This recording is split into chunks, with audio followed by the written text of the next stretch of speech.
Dictation start होगा 5 second बाद। Start.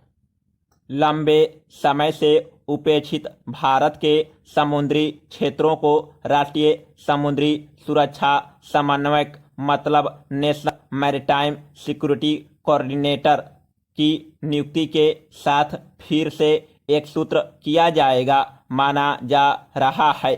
यह समन्वयक समुद्री सुरक्षा के मामलों में सरकार का प्रमुख सलाहकार होगा, जो राष्ट्रीय सुरक्षा सलाहकार यानी NSA के अधीन काम करेगा और उम्मीद है कि देश के विशाल समुद्री विस्तार का प्रबंधन करने वाले केंद्र के अलग अलग मंत्रालयों व विभागों के साथ देश के तटीय राज्यों में जरूरी तालमेल बनाने का काम करेगा। Paragraph change. यह एक स्वागत योग्य पहल है, हालांकि इसका अरसे से इंतजार था। समुद्री मामलों की समग्रता से देखरेख करने वाली ऐसी किसी व्यवस्था की जरूरत 2008 में मुंबई के 26/11 हमले के बाद ही महसूस की गई थी।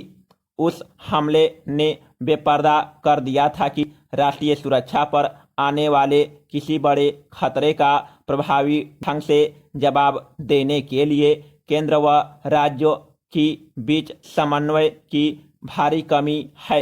अब 13 साल के बाद जो हमारी धीमी रफ्तार बताता है, वह प्रस्ताव इस तरह हकीकत बनने जा रहा है। रिपोर्ट की माने तो जल्द ही इस पद को कैबिनेट की मंजूरी मिल जाएगी। Paragraph change. बेशक इससे इनकार नहीं है कि मुंबई हमले के बाद तटीय सुरक्षा विशेषकर तटरक्षक पर काफ़ी ध्यान दिया गया और उनके लिए फंड मुहैया कराए गए। फिर भी तटीय सुरक्षा में सैन्य दस्तों को सुसंगत बनाने की आवश्यकता बनी हुई है और राज्य की समुद्री पुलिस इकाइयों को भी अभी तक जरूरी अक्षमताओं से लैस नहीं किया गया है। यह नहीं नौसेना और तटरक्षक के बीच हालिया मतभेद को भी दूर करने की जरूरत है।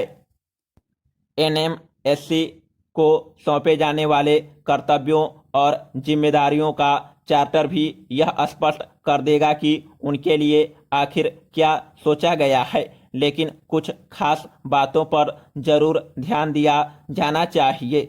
26/11 के बाद किसी वरिष्ठ सैन्य अधिकारी को समुद्री सुरक्षा सलाहकार नियुक्त करने का प्रस्ताव किया गया था, लेकिन यह फाइल दिल्ली की महान नौकरशाही व्यवस्था में उलझकर रह गई और धीरे धीरे नीतिगत रडार से ही गायब हो गई।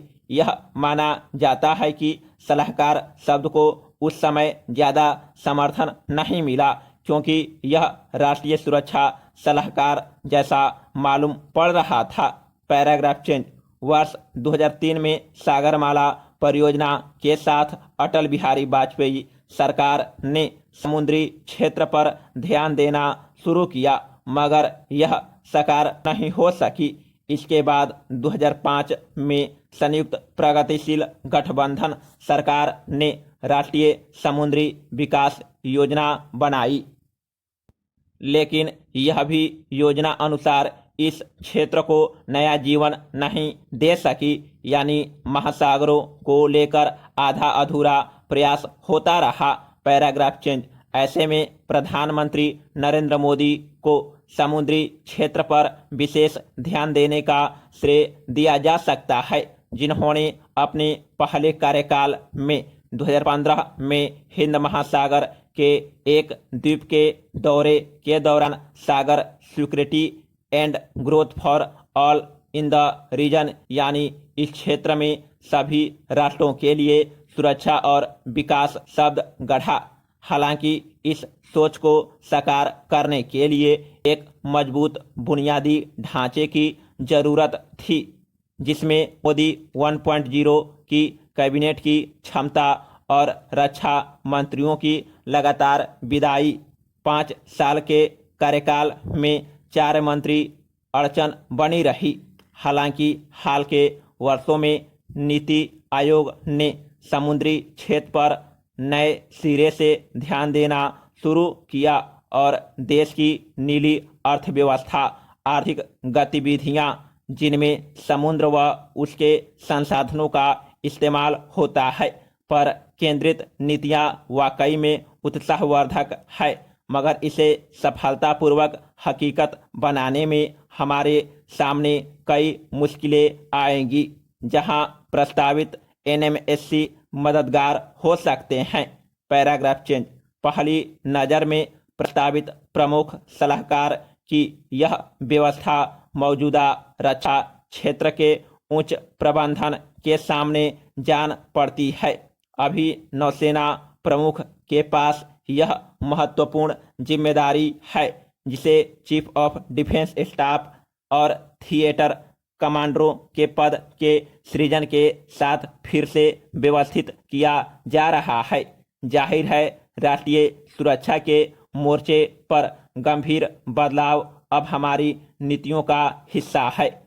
फिलहाल यही माना जा सकता है कि एनएमएससी कहीं ज़्यादा समग्रता से समुद्री सुरक्षा का प्रबंधन करेंगे, क्योंकि देश की समग्र समुद्री सुरक्षा थल सेना अथवा नौसेना की मुस्तैद सुरक्षा की तुलना में बहुत व्यापक है।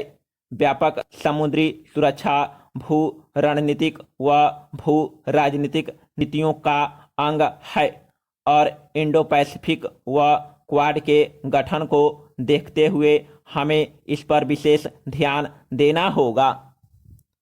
भू आर्थिकी, व्यापार, ऊर्जा, मछली पकड़ना और समुद्री तल का खनन और भूभौतिक, पर्यावरण और पारिस्थितिकी निर्धारकों को महासागरों की सेहत का हिस्सा बनाना। इसी समुद्री सुरक्षा के अन्य दो पहलू हैं। स्पष्ट है समुद्रों और महासागरों पर भारत की निर्भरता बहुत ज़्यादा है। यहाँ व्यापार, कनेक्टिविटी, ऊर्जा और मछली पकड़ना तो जग जाहिर है, लेकिन इसके साइबर पक्ष को अक्सर नज़रअंदाज कर दिया जाता है। जबकि वैश्विक साइबर डिजिटल कनेक्टिविटी तभी संभव है जब पानी के नीचे तारों का जाल बिछाया जाए। इस प्रकार एनएमएससी को समुद्री चुनौतियों से जूझना होगा और अवसरों का अधिकाधिक लाभ भी उठाना होगा। भारत के मरणासन समुद्री क्षेत्र को पुनर्जीवित करने के लिए सर्वप्रथम नियुक्त होने वाले समन्वयक का कौशल काफी मायने रखेगा।